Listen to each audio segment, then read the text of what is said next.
Hello friends, my name is Aniket Kashyap. Welcome to our channel Education and Motivation. आज हम 10th class की NCERT math chapter first की first exercise solve करेंगे, जिसमें Euclid विभाजन प्रमेयिका का उपयोग करना सिखाया गया है। बट उससे पहले मैं आपसे कुछ बेसिक्स क्लियर करवाना चाहता हूँ जो यूक्लिड विभाजन प्रमेयिका के लिए यूज़फुल हैं, जो उसके कॉन्सेप्ट्स हैं। आप वो जानते हैं लेकिन याद दिलाना चाहता हूँ। सिंपल से डिवाइड से क्वेश्चन है, चलिए देखते हैं। ये 24 है और ये 12। आप किस में से किसको डिवाइड करेंगे? जाहिर सी बात है, छोटा 12 है, बड़ा ये है, तो बड़े को अंदर लिखेंगे, छोटे को बाहर। 12 के टेबल में 24, 2 बार में कैंसिल पूरा, यानी 0। ठीक है। अब एक और सवाल, ये 15 है एंड 2। जाहिर सी बात है, फिर से वही चीज़, ये छोटा है, ये बड़ा है, छोटे को बाहर है, बड़े को अंदर। 2 के टेबल में 15 आता नहीं, 15 से कम 14, 7 बार में माइनस करेंगे, 5 4 1, ये बचा r, यही बचा। यहाँ पे r इक्वल टू 0 बचा था, यहाँ पर r इक्वल टू 1 बचा है, यानी r की वैल्यू 1 आ गई यहाँ पे। ठीक है। यूक्लिड विभाजन प्रमेयिका यानी a equal to B Q plus r होती है। तो हम 24 को किस तरीके से और लिख सकते हैं? हम लिख सकते हैं इसे 12 मल्टीप्लाई 2 प्लस 0, 24 होगा। 12 टू ज़ा 24 प्लस 0 करेंगे तो 24 इक्वल हो गया। 15 को हम कैसे लिख सकते हैं? 2 मल्टीप्लाई 7 प्लस 1 लिख सकते हैं। अब यूक्लिड विभाजन प्रमेयिका के अनुसार a की वैल्यू 24, b की वैल्यू 12, q की वैल्यू 2 प्लस r की वैल्यू 0, और इसमें a की वैल्यू 15, b की वैल्यू 2, q की वैल्यू 7 प्लस r की वैल्यू 1। इन डिवाइड के अकॉर्डिंग यूक्लिड विभाजन प्रमेयिका में जो शर्तें लागू करी गई हैं, कि क्या शर्तें हैं? शर्तें ये हैं, इन डिवाइड के अकॉर्डिंग जो यूक्लिड विभाजन प्रमेयिका में जो शर्तें लागू करी गई हैं, वो शर्तें ये हैं कि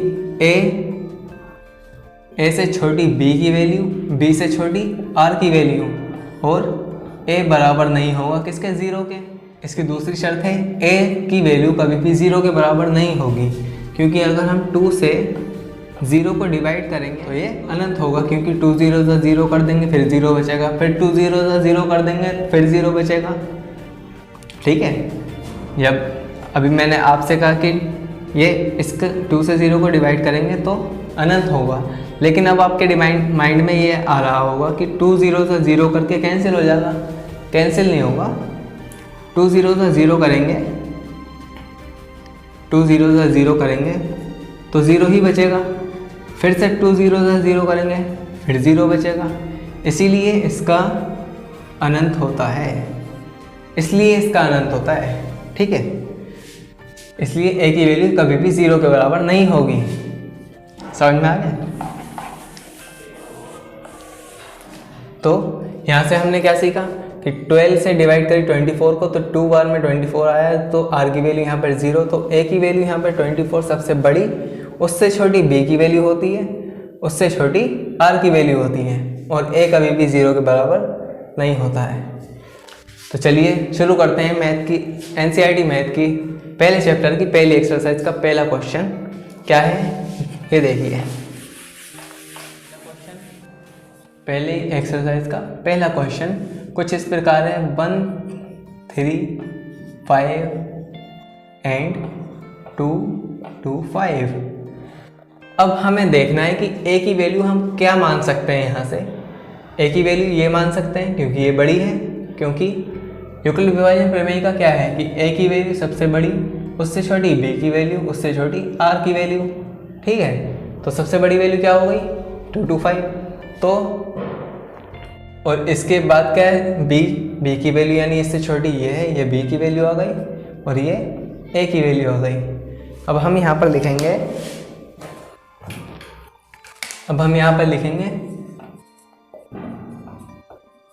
यूक्लिड विभाजन प्रमेय का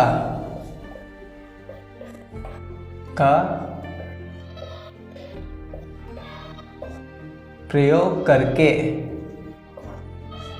ठीक है, यूक्लिड विभाजन प्रमेयिका का प्रयोग करके क्या होती है, a equal to B Q plus r. A की जगह a की वैल्यू, b की जगह b की वैल्यू, लेकिन q इसमें है नहीं, तो q की वैल्यू कैसे फाइंड करेंगे?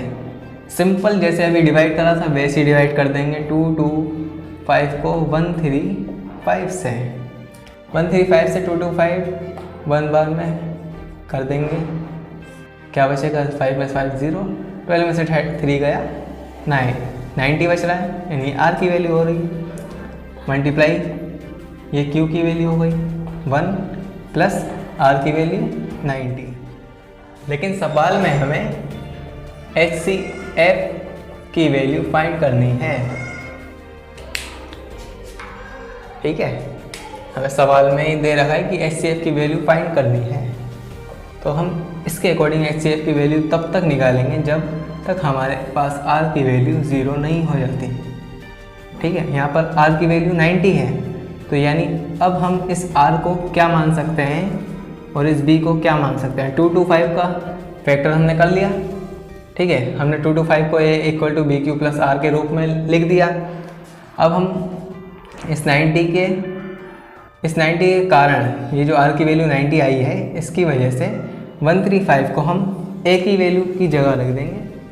लेकिन अगर हमने दोबारा से 90 से बड़ा 2 2 5 को लिया तो दोबारा से यही लाइन आ जाएगी। 90 से बड़ा ये है तो इसको a की जगह पे रख दिया मैंने, यहाँ पर b की जगह पे r को ले लो। अब दोबारा से q की वैल्यू निकालनी, तो फिर से क्या करना है कि 90 से डिवाइड कर देंगे 135 को, 90 1 जा 90 डिवाइड करेंगे 45 बचेगा, ठीक है, यानी 1 बार में मल्टीप्लाई करने पर 45 प्लस करने पर ये इसके बराबर हो जाएगा, ठीक है। अब r की वैल्यू क्या आ रही? 45, अभी भी 0 नहीं है, तो यानी हम इस r को फिर से मान लेंगे और इस q की b की वैल्यू को a में परिवर्तित कर देंगे, यानी इसे यहाँ लिख देंगे और 90 r की वैल्यू जो 45 थी उसे b की वैल्यू में परिवर्तित कर देंगे और लिख देंगे 45 की। अब 45 के टेबल में 90 2 बार में आता है, 45 2 तो 90 प्लस करेंगे 0, यानी r की वैल्यू 0 आ गई। अब ये ख़त्म हो गया, ठीक है। अब मैंने क्या कहा था कि जब तक r की वैल्यू 0 ना आए तब तक हमें ये ऐसे करते रहना है, ठीक है, करना आ गया आपसे। और फिर जब r की वैल्यू 0 आ जाए तो इसमें से HCF कौन सा है, ये देखिए, ये रहा HCF।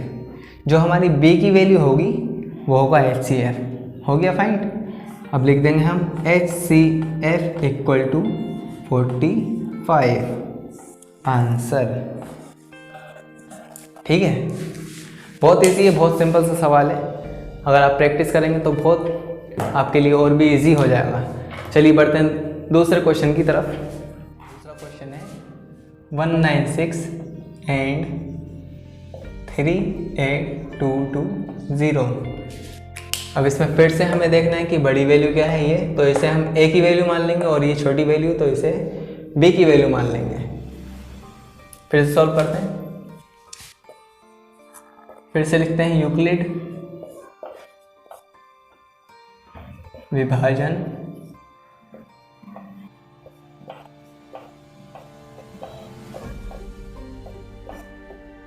प्रमेयिका का प्रयोग करके लिख दिया क्या है, a equal to B Q plus r. A की वैल्यू यहाँ से ये है तो लिख दो 38220 इक्वल टू बी की वैल्यू यहाँ से ये है 196 इंटू क्यू की वैल्यू क्या हो सकती है, ये देखिए यहाँ से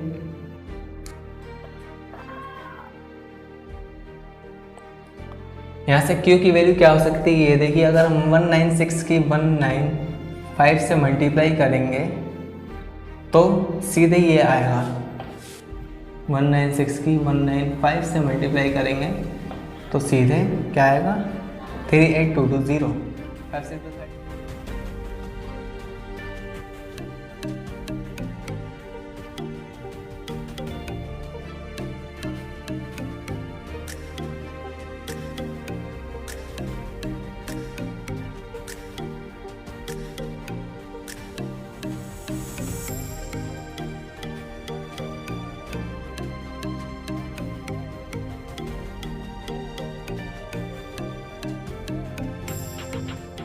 यानी यहाँ से r की वैल्यू 0, r की वैल्यू पहली बार में 0 आ गई, यानी यहाँ से HCF क्या होगा, ये जो b की वैल्यू है वो 196।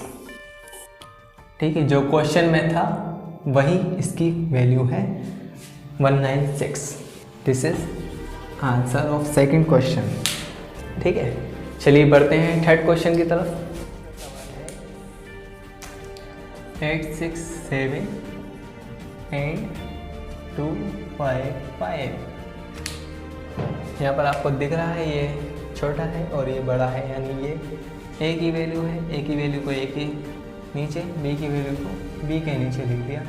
मल्टीप्लाई, क्योंकि वैल्यू हमें पता नहीं तो सिंपल से डिवाइड करके देख लेंगे। 867 को 255 से डिवाइड करेंगे हम 3 बार में, कितना है 765, माइनस करेंगे 7 में 5 2 बचेगा, 6 में 6 0, 8 में 6 102 बच रहा है। यानी यहाँ पर भी r की वैल्यू 102 यानी 0 नहीं है, यानी इसे अब और करेंगे। यहाँ पर r की वैल्यू 102 आई है, जिसे हम b की वैल्यू मान लेंगे और 225 को a की वैल्यू, आई एम सॉरी 255 को a की वैल्यू। ठीक है, 255 को a की वैल्यू और r की वैल्यू 102 मल्टीप्लाई, क्योंकि वैल्यू हमें दे नहीं रखी तो हम फिर से एक डिवाइड और करके देख लेंगे। हम 102 से 2 बार में इसको माइनस करके देखते हैं। 2 to the 4 0 2 1 2 माइनस करते हैं, 5 में से 4 1, 5 का 5, 2 में से 2 0, 51 बच रहा है। यानी हमने 2 बार में मल्टीप्लाई करी 102 से, कितना बचा 51। यानी ये क्या हुई r की वैल्यू और ये b की वैल्यू। अब ये r की वैल्यू 0 नहीं है, यानी इसे b की वैल्यू मानेंगे और ये इसे a की वैल्यू, यानी ऐसे कर देंगे। इसे यहाँ पर लिख देंगे 51 मल्टीप्लाई, 51 के टेबल में 2 बार में ये आता है +0, 51 2 ज़ा 102। ठीक है, यानी यहाँ के r की वैल्यू 0 आ गई, r की वैल्यू यहाँ पर 0 आ गई, यानी इस लाइन में b की वैल्यू 51 है। यानी आंसर HCF जो हमसे पूछा गया था वो क्या है 51। This is answer. So guys, Euclid विभाजन प्रमेय का ऐसी मेथड यही है, क्योंकि आगे चलकर मैं पूरी मैथ सॉल्व करवाने वाला हूँ। So guys, please like subscribe and share. तो इसी के साथ मिलते हैं इसके सेकंड पॉइंट पर, तब तक के लिए जय हिंद, वंदे मातरम।